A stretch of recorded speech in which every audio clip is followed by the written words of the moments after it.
সাইয়েদনা লোকমান ছোট্টবেলা থেকেই ছেলের জন্য 10টা উপদেশ দিলেন। দুনিয়ার সব বাবাদের উচিত ছেলেদেরকে এই উপদেশ দেয়া। দিতে রাজি আছেন? রাজি আছেন? রাজি আছেন? এই লোকমান ছিল একজন কৃতদাস। লোকমান ছিল একজন নিগ্রো লোক, কুচকুচে কালো, ঠোঁটগুলো পুরো, হাতগুলো লম্বা, কুচকুচে কালো। নিগ্রো মানুষ আপনারা দেখেছেন কি? যারা হজে গিয়েছেন নিশ্চয়ই দেখেছেন, দেশের বাইরে যারা ভিজিট করেছেন দেখেছেন। আমি প্রথম দেখেছি মিশরে কুচকুচে কালো মানুষ, এর আগে দেখি নাই। লম্বা লম্বা মানুষ। 2008-এ যখন গেলাম মিশরে, মাগরিবের নামাজ পড়লাম, নামাজ পড়ে সালাম ফিরায় দেখি ডান দিকে মুনকার, বাম দিকে নাকির, মানে কালো কালো লোক। জীবনও এরকম দেখি নাই আমি। 104 দেশের ছাত্র একসাথে পড়তাম ওইখানে। প্রথম ওয়ালাদ-দাল্লিন সবাই কয় আমিন, আওয়াজ করে আমিন। অনেকে দিছে দৌড়। নতুন যারা বাংলাদেশে আওয়াজ শুনে ভয় পেয়ে গেছে, কি করবে না করবে। নতুন আমল যদি কেউ দেখে, অনেকের মধ্যে এই অবস্থা ঘটে, ঠিক কিনা? কুচকুচে কালো মানুষ প্রথমে দেখলাম। এরকম কুচকুচে কালো ছিল সাইয়েদনা লোকমান আলাইহিস সালাম। দেখেন, কালো হওয়ার পরেও, একজন কৃতদাস গোলাম হওয়ার পরেও তার কথাগুলো কোরআনে দিয়েছে কে? তার মানে ইসলামে কালো সাদায় কোনো পার্থক্য নাই, ধনী গরিবে পার্থক্য নাই, লম্বা খাটোতে পার্থক্য নাই। পার্থক্য হলো তাকওয়ায়। যার কলিজায় তাকওয়া বেশি, সেই আল্লাহর কাছে সেরা, ঠিক কিনা? কিয়ামতের দিন কি প্রধানমন্ত্রীর জন্য আলাদা লাইন, প্রেসিডেন্টের জন্য, এমপির জন্য? কিয়ামতের দিন লাইন দুইটা। কয়টা? আসহাবুল ইয়ামিন, আসহাবুশ শিমাল। একটা হবে ডানপন্থী আর একটা বামপন্থী। ডানপন্থীদের হাতের মধ্যে থাকবে লা ইলাহার পতাকা, আলিল্লাহি তাকবীর, আল্লাহু আকবার। আর বামপন্থীদের ওইখানে কিল ঘুষি আছে না নাই? দল দুইটা। ওই দিন হবে আসল খেলা, ফাইনাল খেলা, ঠিক কি না? এজন্য ইসলাম বলে there is no difference between black and white, between upper and lower, between the richer section of the society and poorer section of the society, between the prime minister, member of the parliament and rickshaw puller, factory labor. Everyone is totally equal, 100% equal, completely equal in the eyes of Islam. চিল্লায় কোন, ঠিক কি না? সাদা কালায় পার্থক্য নাই। প্রধানমন্ত্রী কুলিওয়ালা, ঠেলাওয়ালা, রিকশাওয়ালায় পার্থক্য নাই। পার্থক্য হলো যার কলিজায় তাকওয়া বেশি, সেই আল্লাহর কাছে সেরা। এজন্য লোকমান আলাইহিস সালামের কথাকে আল্লাহ সরাসরি কোট করতে একটু কুণ্ঠাবোধ করলেন। আল্লাহ তুলে দিলেন কথাগুলো। পেশায় ছিল রাখাল। পেশায় কি ছিল? সারাদিন ছাগল চড়াতো। রাতের বেলায় যখন ঘরে ফিরতো, এলাকার মানুষগুলো এরকম বসতো ওনার কথা শোনার জন্য। মাগরিবের পরে হাজার হাজার লোক চলে আসতো এই রাখালের কথা শুনতে, কারণ আল্লাহ তাকে হিকমত দিয়েছে, প্রজ্ঞা দিয়েছে, বিবেক দিয়েছে, কমন সেন্স দিয়েছে। সাইয়েদনা লোকমানের কথা শোনার জন্য হাজার হাজার লোক হয়। লোকমানের মুনিব ভাবে, ঘটনা কি, আমি হলাম ওর মুনিব, আমার কাছে কেউ আসে না। আর এই লোকটা আমার কর্মচারী, কুচকুচে কালো দেখতে, তার কথা শোনার জন্য লোকেরা আসে কেন? লোকদের জিজ্ঞেস করলো, তোমরা আসছো কেন? আপনার রাখাল ছেলের মাথার মধ্যে এত হিকমত, এত বুদ্ধি, তার কথাগুলো শোনার জন্য আমরা এসেছি। আমার এই রাখালের এত হিকমত, এত বুদ্ধি, দেখি তো কি হিকমত আছে। ডেকে আনলো একবার লোকমানকে। লোকমান, তাআলা হুনা, এদিকে আসো। ইবনে জারীর আত-তাবারি ওনার তাফসীরের ভেতরে, তাফসীর ইবনে জারীর আত-তাবারি, এটার মধ্যে উনি লিখেছেন, উনি যে কত কিছু লিখেছেন। উনি একটা তারিখের গ্রন্থ, ইতিহাসের গ্রন্থ লিখেছেন, তারিখ আত-তাবারি। আলেম যারা আছেন বুঝবেন, উনি জীবনে যত পৃষ্ঠা লিখেছেন, ওইটা দিয়ে যদি উনার জীবনের বয়সটারে ভাগ দেয়া হয়, এভারেজে উনি দৈনিক প্রতিদিন লিখেছেন 85 পৃষ্ঠা। আমরা 85 পৃষ্ঠা তো পড়তেও পারি না। আপনি একদিনে 85 পৃষ্ঠা পড়ছেন কোনোদিন? উনি প্রতিদিন লিখতেন অন এভারেজ 85 পেজেস। 85 পৃষ্ঠা প্রতিদিন লিখতেন। উনি ওনার তাফসীর এনেছেন। মুনিব লোকমান ডেকে বলে, ও লোকমান, ইযবাহ শাতান, একটা ছাগল জবাই করো। ওয়া আখরিজ মিনহা আতিয়াবা মুদগাতাইন, এবার ছাগলের সবচাইতে 2টা দামি অঙ্গ ছুরি দিয়ে কেটে আনো। সাইয়েদনা লোকমান মুনিবের কথা অনুযায়ী ছাগল জবাই করলেন। জবাই করে জিহ্বাটা আর কলবটা কেটে আনলেন। বললেন, মুনিব, এই 2টা অঙ্গ সবচেয়ে দামি। এবার মুনিব বলল, ইযহাব ওয়াজবাহ শাতান উখরা, আরেকটা ছাগল জবাই করো। ওয়া আখরিজ মিনহা আখবাস মুদগাতাইন, এবার সবচেয়ে নিকৃষ্ট 2টা অঙ্গ কেটে আনো। এবার সাইয়েদনা লোকমান আবার ছাগল জবাই করলেন, আবারও জিহ্বা আর কলব কেটে নিয়ে আসলেন। মুনিব বলে, মা হাদা ইয়া লোকমান, ও লোকমান, সবচাইতে উৎকৃষ্ট দুইটা অঙ্গ কেটে আনার জন্য বললাম, জিহ্বার কলব আনলা। সবচেয়ে নিকৃষ্ট দুইটা অঙ্গ কেটে আনতে বললাম, তখনও জিহ্বার কলব আনলা। ঘটনাটা কি? সাইয়েদনা লোকমান বললেন, জিহ্বা যদি ভালো হয় এর চেয়ে ভালো অঙ্গ আর হয় না। জিহ্বাটা যদি খারাপ হয় এর চেয়ে খারাপ অঙ্গ আর হয় না, ঠিক কি না? এই জিহ্বা দিয়ে যদি কোরআনের তেলাওয়াত করেন, এই জিহ্বা দিয়ে যদি আপনি আল্লাহর জিকির করেন, এই জিহ্বা দিয়ে যদি কোরআনের দাওয়াত দেন, এই জিহ্বা দিয়ে যদি ভালো ভালো কথা বলেন, এই জিহ্বাটাই হলো সেরা অঙ্গ। আর এই জিহ্বা দিয়ে যদি মিথ্যা কথা বলেন, ওয়াদার খেলাফ করেন, মানুষকে গালি দেন, চগলখুরি করেন, গীবত করেন, জিহ্বার চেয়ে খারাপ কোন অঙ্গ হতে পারে? এজন্য আল্লাহ বললেন, আলাম নাজআল লাহু আইনাইনি ওয়া লিসানাও ওয়া শাফাতাইনি ওয়া হাদাইনাহুন নাজদাইন। ও গোলাম, তোরে চোখ দিলাম, ঠোঁট দিলাম, তোরে আমি জিহ্বা দিলাম। জিহ্বা দিলেন কে? জিহ্বা না থাকলে খাবারের স্বাদ নিতে পারতেন? জোরে বলেন। আল্লাহর দেহের অঙ্গগুলার সেটিং এত সুন্দর। এই দেখেন, খাবো, এইখানে মুখ, চাবানোর জন্য ভিতরে দাঁত, ঘ্রাণ নেয়ার জন্য তার 2 ইঞ্চি উপরে নাক, দেখার জন্য চোখ। আচ্ছা, আমাদের চোখ দুইটা যদি পিছনে থাকতো, এদিকে একটা এদিকে একটা, তাহলে খাওয়ার সময় এটা ভালো কি খারাপ দেখার জন্য এইভাবে নেওয়া লাগতো, তাই না? নাক যদি এইখানে না থাকে, নাক থাকতো এইখানে পিঠে, পিঠে যদি নাকটা থাকতো, তাহলে খাওয়ার আগে এটা কি ভালো খাবার না বাসি খাবার, আগে নাকের এইখানে দেখানো লাগতো, একটু সুইকা দেখি ভালো কিনা, ঠিক কিনা? চোখ যেখানে আল্লাহ রাখলেন, এখান থেকে যদি মাত্র 2 ইঞ্চি উপরে, এইখানে হয়তো বাম চোখটা, এদিকে ডান চোখটা কি হইতো? ফুটবল খেলতে যায়, ফুটবলে হেড দিতে গেলে চোখ দুইটা ডিমের মতো পোষ হয়ে যেত, ঠিক কিনা?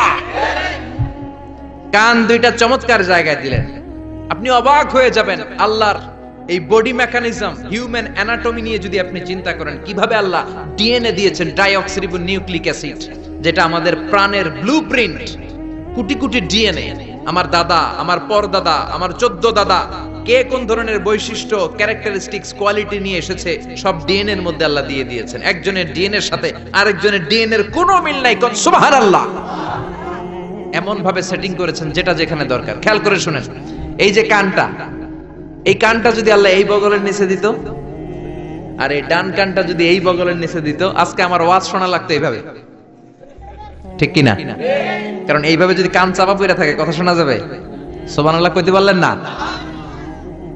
এজন্য আল্লাহ বললেন, আলাম নাজআল লাহু আইনাইনি ওয়া লিসানাও ওয়া শাফাতাইনি ওয়া হাদাইনাহুন নাজদাইন। তোরে জিহ্বা দিলাম, জিহ্বা দিয়ে স্বাদ নেয়ার সুযোগ দিলাম। আমাদের এই যে জিহ্বা, নরম নরম টিস্যু দিয়ে আল্লাহ জিহ্বাটারে বানিয়েছেন।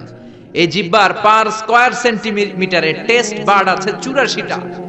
সেই হিসাবে আমাদের পুরো জিহ্বা দিয়ে আমরা কয়েক হাজার ধরনের খাদ্যের স্বাদ আস্বাদন করতে পারি। কোন সুবহানাল্লাহ! এত নরম অঙ্গ দেহের আর দ্বিতীয়টা নাই। একটা চুল যদি জিহ্বার মধ্যে পড়ে যায়, সেটাও টের পাওয়া যায়। জোরে কোন ঠিক কিনা? এজন্য রব্বুল আলামিন সাইয়েদনা মুসারে ডেকে বললেন, ও মুসা, তোর মেজাজ দিয়েছি গরম, কিন্তু জিহ্বা দিয়েছি নরম। ফেরাউনের কাছে যখন দাওয়াত নিয়ে যাবা, গরম মেজাজটা নিয়ে যেও না, নরম জিহ্বাটা দিয়ে নরম নরম ভাষায় দাওয়াত দিবা। ফাকুলা লাহু কওলান লাইনান লাআল্লাহু ইয়াতাযাক্কারু আও ইয়াখশা। ও মুসা, তুমি আর তোমার ভাই হারুন ফেরাউনের কাছে যখন যাবা, মেজাজ গরম দেখায়ও না। মেজাজ দিছি গরম, কিন্তু জিহ্বা দিছি নরম। নরম জিহ্বা দিয়ে নরম ভাষায় দাওয়াত দিবা, হয়তো ফেরাউনের কপালে খুলে যেতে পারে, ঠিক কি না? এজন্য লোকমান জিহ্বা কেটে এনে বলল, জিহ্বাটা সবচেয়ে ভালো আবার সবচেয়ে খারাপ। কলব কেটে এনে বলল, কলবটা সবচেয়ে ভালো সবচেয়ে খারাপ। কলবে যদি আপনি আল্লাহরে বসান, এই কলবের ভেতরে যদি আল্লাহরে জিকিরে বসান, এই কলবের মধ্যে যদি সবার জন্য ভালোবাসা থাকে, peace for all, love for all, no hatred for anyone, no jealous for anyone, কারোর জন্য ঘৃণা থাকবে না অন্তরে, সবার জন্য ভালোবাসা আছে না নাই? এই অন্তরে যদি সবার জন্য ভালোবাসা পুষে রাখেন, আল্লাহর জিকির দিয়ে যদি অন্তরটারে সমৃদ্ধ করেন, কলবের চাইতে দামি কোনো অঙ্গ আছে নাকি? এজন্য আল্লাহ বললেন, আলা বিযিকিরিল্লাহি তাতমাইন্নুল কুলুব। দুনিয়ার কোন জিনিস দিয়ে কলব ঠান্ডা হয় না, একমাত্র জিকির ছাড়া। লা ইলাহা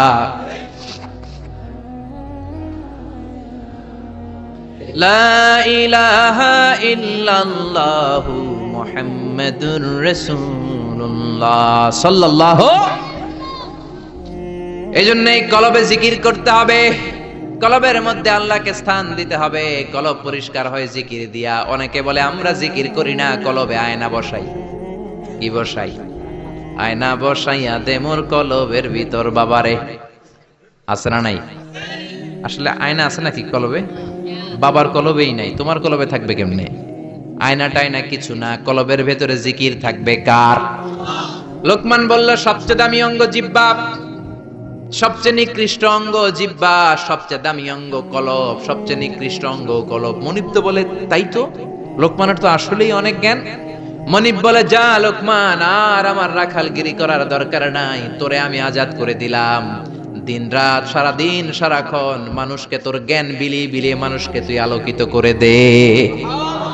সুবহানাল্লাহ। বাড়িতে যে বললেন, এজন্য আল্লাহ বললেন ওয়ালাকাদ আতাইনা লুকমানাল হিকমাতা আনিশকুর লিল্লাহ ওয়া মান ইয়াশকুর ফাইন্নামা ইয়াশকুরু লিনাফসিহি ওয়া মান কাফারা ফাইন্নাল্লাহা গনিয়্যুন হামিদ। পড়েন সুবহানাল্লাহ। আল্লাহ বললেন আমি লোকমান রে হিকমত দিয়েছি। কি দিয়েছি? কথা বলেন। হিকমত শব্দটার সাথে আপনারা পরিচিত না? আমরা কিন্তু বলি এই কথা বলার সময় হিকমত খাটায়া বলবি, বলি না বলি না বলি না। হিকমত হলো কেমন করে কথা বলতে হয়, কিভাবে বলতে হয়, কোন জায়গায় কোনটা বলতে হয়, এটার নাম হলো হিকমত। নলেজ আর common sense is equal to wisdom. প্রজ্ঞা, হিকমতের বাংলা হচ্ছে প্রজ্ঞা, ইংরেজি হচ্ছে উইজডম। আপনার যে জ্ঞান আছে, জ্ঞানের সাথে যদি কমন সেন্সটারে কাজে লাগান, ওইটাই প্রজ্ঞা, তখনই আপনি ওয়াইজ ম্যান হয়ে যাবেন, ঠিক না? আপনার জ্ঞান আছে নামাজ পড়া ফরজ, নামাজ পড়লে জান্নাতি হওয়া যায়, এটা কিন্তু হিকমত না, এটা হলো জ্ঞান, নলেজ। এবার কেমন করে রুকু করবেন, কেমন করে সিজদা করবেন, কেমন করে নামাজ পড়বেন, এটা জানার নাম হলো হিকমত। তার মানে জ্ঞানকে প্রয়োগ করার কৌশল হচ্ছে হিকমত। জ্ঞান প্রয়োগের বাস্তব কলা কৌশল মেকানিজম জানার নাম হচ্ছে হিকমত। এই জন্য যারা কোরআনের দাওয়াত দেয়, যারা মুফাসসিরে কোরআন, যারা খতিব, যারা ইমাম সাহেব, আল্লাহ তাদেরকে বললেন দাওয়াত দেওয়ার সময় হিকমতের সাথে দিবা। উদউ ইলা সাবিলি রাব্বিকা বিল হিকমাতি ওয়াল মাউইযাতিল হাসানাতি ওয়াজাদিলহুম বিল্লাতী হিয়া আহসান। উদউ ইলা সাবিলি রাব্বিকা, আল্লাহর রাস্তায় দাওয়াত দাও। কিভাবে দিবা? বিল হিকমা, হিকমতের সাথে দিবা। হিকমত আল্লাহ সবারে দেয় না। ইউতিল হিকমাতা মান ইয়াশা ওয়া মান ইউতাল হিকমাতা ফাকাদ উতিয়া খায়রান কাসীরা। আল্লাহ হিকমত দেন কিন্তু সবাইরে নয়, যারে দেন তার কপাল রে উজালা করে দেন। হিকমতের আরেক অর্থ সুন্নাহ। বিশ্বনবী ইউআল্লিমুহুমুল কিতাব ওয়াল হিকমা, কিতাব শিখাবে আর বিশ্বনবীর সুন্নাত শিখাবে। এই সব হিকমত আল্লাহ লোকমানকে দিয়েছেন। এজন্য রব্বুল আলামিন আমাদেরকেও হিকমত দেখ, আমরা চাই কি চাই না? চাই কি চাই না? সবাই পড়েন আল্লাহুম্মা উরযুকনা আল হিকমা। ও আল্লাহ, আপনি আমাদেরকে হিকমত দেন। পড়েন আমিন। আমি লোকমানকে হিকমত দিয়েছি আর বলেছি আনিশকুর লিল্লাহি ওয়া মান ইয়াশকুরু ফাইন্নামা ইয়াশকুরু লিনাফসি। হিকমত দিয়ে আমি লোকমান রে বললাম, ও লোকমান, আনিশকুর লিল্লাহ, শুকরিয়া করবা কার? জোরে বলেন কার? আল্লাহর শুকরিয়া করবা, কারণ শুকরিয়া করলে নেয়ামত বাড়ায় দেয় কে? শুকরিয়া না করলে নেয়ামত কেড়ে নেয় কে? লাইন শাকারতুম লাযীদান্নাকুম ওয়া লাইন কাফারতুম ইন্না আযাবি লাশাদীদ। ও বান্দা, যদি আমার নেয়ামতের শুকরিয়া করো, এই যে ভাত খাও, এই যে মাছ খাও, গোশত খাও, এই যে বাতাস নাক দিয়ে বাতাস নাও, এই যে প্রাণ ভরে তুমি পানি খাও, এই যে আমি নেয়ামত দিয়েছি, নেয়ামত গুলোর শুকরিয়া যদি করো, নেয়ামত বাড়ায় দিবে কে? আর যদি নাশুকরি করো, জেনে রেখো আমার আযাব বড় কঠিন। ইন্না বাতশা রাব্বিকা লাশাদীদ, আমার পাকড়াও বড় কঠিন। আমি আল্লাহ সব সময় ধরি না, কিন্তু যখন ধরি তখন ধরে ধরে ধরে না ধরলে আল্লাহ, জোরে বলেন, ধরে ধরে ধরে না ধরলে আল্লাহ সব সময় ধরি না, কিন্তু ধরলে সারি না। ফেরাউন রে ধরে না কিন্তু যখন ধরছে তখন আর, নমরুদ রে ধরে না কিন্তু যখন ধরছে মশার কামড় দিয়ে দুনিয়া থেকে শেষ। ফেরাউনকে সাগরের মধ্যে সুবানি খাওয়াইছে কে? আব্রাহার বাহিনীকে আবাবিল দিয়ে ধ্বংস করলো কে? আবার কাবা ভাঙতে এলে পাঠাও আবাবিল, দাও খোদা দাও আমায় আবার উমর দারাজ দিল। আল্লাহু আকবার। তার মানে সব সময় ধরে না, অনেক ছাড় দেয়। ফামাহিলিল কাফিরিন আমহিলহুম রুয়াইদা, কাফেরদেরকে আমি ঢিল দেই, চান্স দেই, সময় দেই, দেখি ফিরে আসে কিনা, দেখি তওবা করে কিনা, দেখি মসজিদে ঢুকে কিনা, দেখি নামাজি হয় কিনা, দেখি ভালো মানুষ সাজে কিনা। জোরে কোন ঠিক কিনা? আমরা যখন ঘুড়ি উড়াই হাতে থাকে কি? নাটাই থেকে আমরা সুতায় ঢিল দেই, তাই না? ঘুড়ি ডানে যায় বায়ে যায়, কি আরাম, উঠতেছে এই আকাশে, এদিকে যায় ওদিকে যায়। তার মানে কি এই যে ঘুড়ির আর ফিরে আসা লাগবে না? আসা লাগবে কি লাগবে না? সুতা আমরা ঢিল দেই, ঘুড়ি আকাশে উড়ে। সন্ধ্যাবেলায় নাটাই ধরে যখন সুতায় টান দেই, ঘুড়ির ফিরে আসা লাগে কি লাগে না? এই জন্য সুযোগ পেয়ে গাদ্দারি করো না, নাফরমানি করো না। সুতায় ধরে যখন টান দিবেন ফিরে আসা লাগবে, ঠিক কি না? এজন্য আল্লাহ বলো শুকরিয়া করো। বললেন শুকরিয়া করে বাড়ায় দিব না, শুকরি করলে কেড়ে নিব। শুকরিয়া করবেন না কেন? এত নিয়ামত আল্লাহ আমাদের দিয়েছেন, নিয়ামত গুলো গুণে শেষ করতে পারবেন? পারবেন? আমার দেহে কত নিয়ামত, আমার ঘরে কত নিয়ামত, আমার ব্যবসা প্রতিষ্ঠানে কত নিয়ামত, গোটা বসুন্ধরা পৃথিবী ব্যাপী কত নিয়ামত, ঠিক কি না? এজন্য আল্লাহ বললেন আনিশকুরু লিল্লাহি ওয়া মান ইয়াশকুরু ফাইন্নামা ইয়াশকুরু লিনাফসিহি। শুকরিয়া করো, শুকরিয়া করলে তোমারই লাভ। যে শুকরিয়া করে নিজের জন্যই করে নাকি আল্লাহর লাভ? আমরা শুকরিয়া করলে আল্লাহর অনেক লাভ না?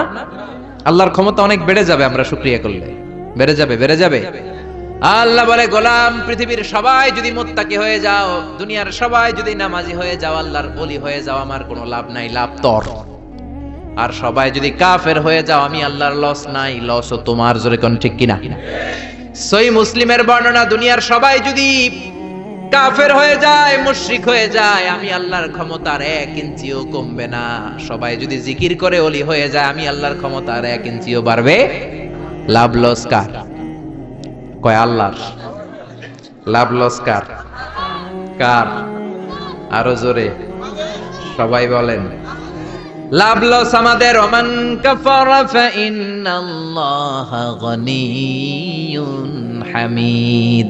আর যদি কুফরি করো, জেনে রেখো আল্লাহ মুখাপেক্ষী, আল্লাহর কিছু লাগে না, লাগে আমাদের। আমাদের প্রয়োজনে আমরা আল্লাহর কাছে ঠেকা, আল্লাহ কারো কাছে ঠেকা নাকি? আমাদের প্রয়োজনে আমরা আল্লাহর কাছে চাই, আল্লাহ কারো কাছে চায় নাকি?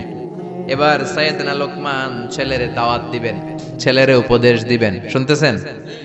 আল্লাহ বললেন ওয়াইয ক্বালা লুকমানু লিবনিহি ওয়া হুয়া ইয়াইদুহু ইয়া বুনাইয়া লা তুশরিক বিল্লাহ ইন্নাশ শিরকা লাযুলমুন আযীম। শুরু করলেন উপদেশ। ও নবী, স্মরণ করুন এই সময়ের কথা যখন লোকমান তার ছেলেকে উপদেশ দিচ্ছে। এজন্য ছেলেরে নসিহত করবেন, উপদেশ দিবেন। বিবিকে নসিহত করবেন। কোরআনে আল্লাহ বলেছে ফাইদুহুন্না, বিবিরে ওয়াজ করো। আমরা ওয়াজ করতে চাই না, ফ্যামিলি মিটিং নাই, ছেলেদেরকে আমরা কিছু বলি না, ছেলেদেরকে উপদেশ দিবেন। লোকমান বলল ইয়া বুনাইয়া, ও আমার বাজান, ও আমার কলিজার টুকরা সন্তান। আদর করে বলবেন, ধমক দিবেন না, এই হারামজাদা, গোলামের পোলা গোলাম, নামাজ পড়স না, আজকে তোর একদিন কি আমার একদিন।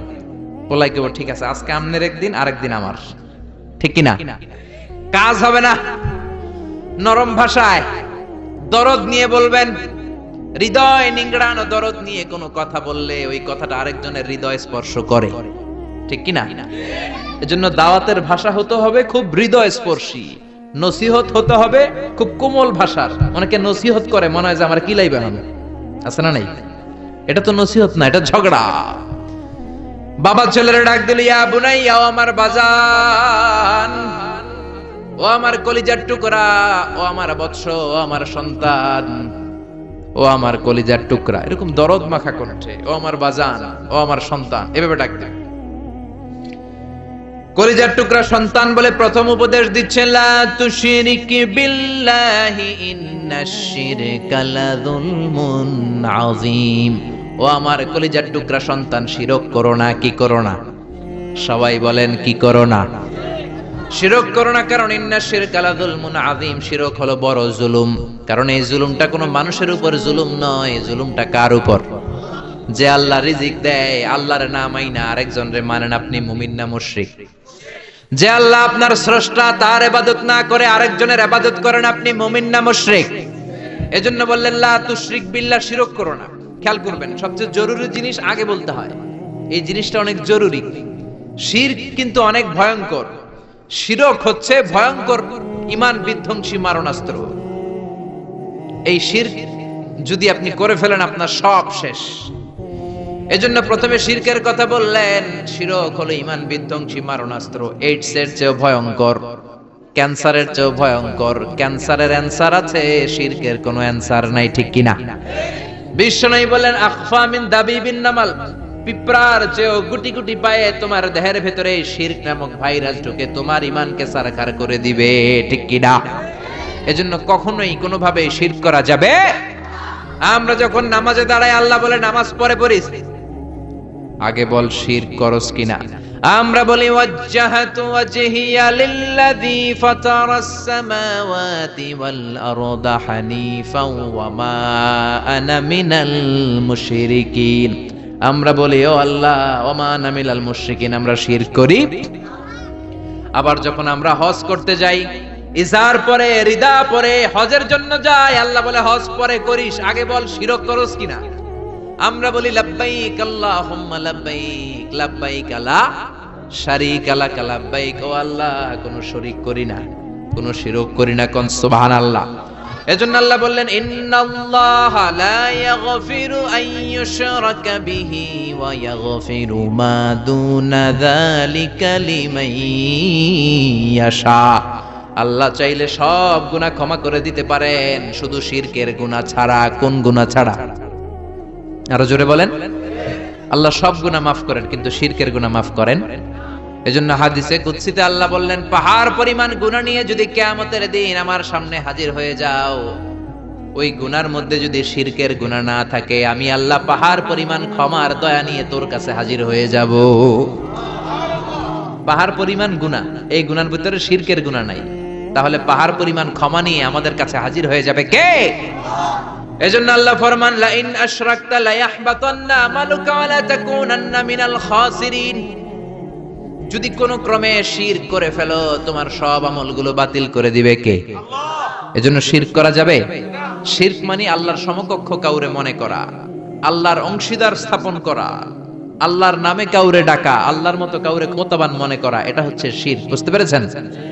এজন্য প্রথমে ছেলেরা বললেন, লা তুশরিক বিল্লাহ, আল্লাহর সাথে শিরক করবা না।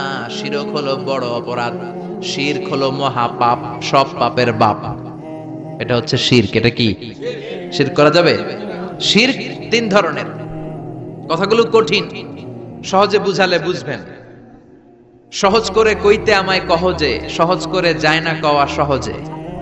সহজ করে বুঝাচ্ছি, কিন্তু মনোযোগ দিয়ে শুনতে হবে। শুনতেছেন তো? তিন প্রকার। প্রথমে শিরক দুই প্রকার, শিরকে আকবার, শিরকে আসগার। শিরকে আকবার মানে বড় শিরক, এই শিরক করলে আপনি মুশরিক। আবার নতুন করে কালিমা পড়তে হবে। এটা তিন ধরনের শিরক। ফির রুবুবিয়া, রব হিসেবে মানতে হবে একজনকে, তিনি কে?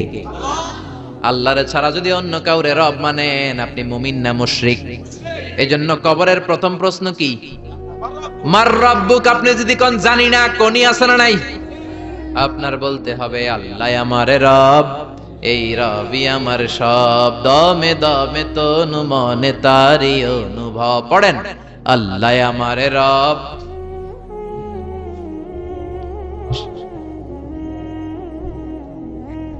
আশিরকু ফির রুবুবিয়া, রবের নামে যদি শিরক করেন, ফেরাউন বলেছিল আনা রব্বুকুমুল আ'লা, আমি বড় রব, আমি বড় খোদা। আল্লাহ কয় তুই হুদা। এজন্য সাগরের মধ্যে সুবাইছে কে? এজন্য আল্লাহ ছাড়া কাউরে কোনোদিন রব মানা যাবে। দুই নাম্বার শিরকু ফিল উবুদিয়া, ইবাদত হবে একজনের, তিনি কে? এখন আপনি মসজিদেও যে আল্লাহর সিজদা দেন, আবার দরগায় যে মাজারে যেও আপনি সেজদা দেন, আপনি মুমিন না মুশরিক? মাজারে যে অনেক মহিলারা সেজদা দেয়, আছে না নাই? কয় ছেলের জন্য বাবার কাছে গেছি, বাবার দরবারে যায়, বাবা নাকি ছেলে দিব। মাজারে গেলে বলে ছেলে পাওয়া যায়। আচ্ছা, কুত্তার যে বাচ্চা হয়, কুত্তা কোন দরবারে গেছিল? হ্যাঁ, ছাগলের যে বাচ্চা হয়, ছাগলে কোন মাজারে যায়? গাভী যে প্রতি বছর বাছুর দেয়, গাভী কোন বাবার দরবারে যায় বাচ্চা পাইলো? কথা কি বুঝেন? একটু বিবেক খাটান। এই যে কুকুরের বাচ্চা হয়, ছাগলের বাচ্চা, এরা তো কোনো মাজারে যে মানত করলো না, এদেরকে বাচ্চা দিল কে? তো কুকুররে আল্লাহ বাচ্চা দিতে পারলে কি আপনারা দিতে পারে না?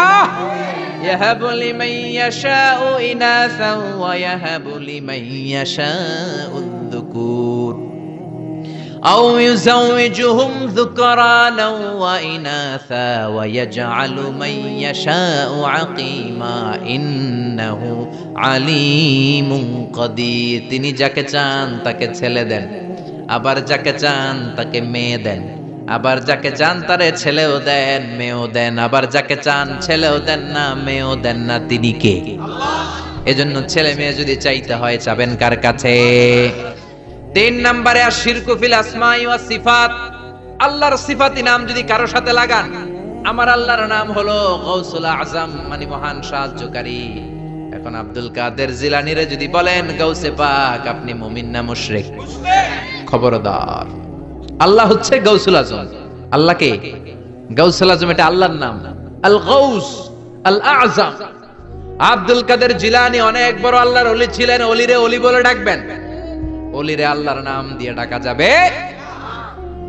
আব্দুল কাদের জিলানী শুধু ওলি ছিলেন না, মুজাহিদ ছিলেন। মুফতাকির বিল্লাহ ছিল ওনার সময়ের প্রেসিডেন্ট। ওই প্রেসিডেন্টের ঘুষাইয়া চাপা ভাঙ্গা দিছে, পিটাইয়া একেবারে সুলতানাত মাটির সাথে মিশিয়ে দিয়েছে আব্দুল কাদের জিলানী। বাগদাদে 400 মাদ্রাসা প্রতিষ্ঠা করেছে। ওনার এলমি খেদমত নিয়ে কথা নাই, ওনার জিহাদি জীবন নিয়ে কথা নাই। খালি কথা ফু দিলে বলে পানি আগুন হয়ে যায়, আগুন পানি হয়ে যায়। কপাল পোড়া, ঠিক কিনা? খাজা মাইনুদ্দিন চিশতি রাহিমাহুল্লাহ অনেক বড় আল্লাহর ওলি ছিলেন। তার চেয়ে বড় পরিচয় হলো মুজাহিদ ছিলেন। পৃথ্বীরাজের সিংহাসন হিন্দুস্তানে লাথি মেরে উড়িয়ে হিন্দুস্তানের মতো জায়গার মধ্যে কালিমার পতাকা গেড়েছেন, ঠিক কিনা? এই ওয়াজগুলো করে না, শুধু বলে ফু দিয়া এটা করছে, জায়নামাজ বিছাইয়া সাগর পার হইছে, খালি এই ওয়াজ করে। এরা এক একজন মুজাহিদ ছিলেন, এরা এক একজন স্ট্রাগল করেছেন, অন্যায়ের বিরুদ্ধে জিহাদ করেছেন। চিল্লায় বলেন ঠিক কিনা? এজন্য খবরদার, আল্লাহর নামের সাথে আল্লাহর মতো করে কাউরে ডাকা যাবে না, কোন ধরনের শিরক করা যাবে না। এটা গেল শিরকে আকবার। এবার আসেন শিরকে আসগর। শিরকে আসগর হচ্ছে ছোট শিরক। কি শিরক? কথা বলেন। এটা করলে আপনি সাথে সাথে মুশরিক হবেন না, কিন্তু কবিরা গুনাহ হবে। আপনাকে তওবা করে ক্ষমা চাইতে হবে। চিল্লায় বলেন ঠিক কিনা?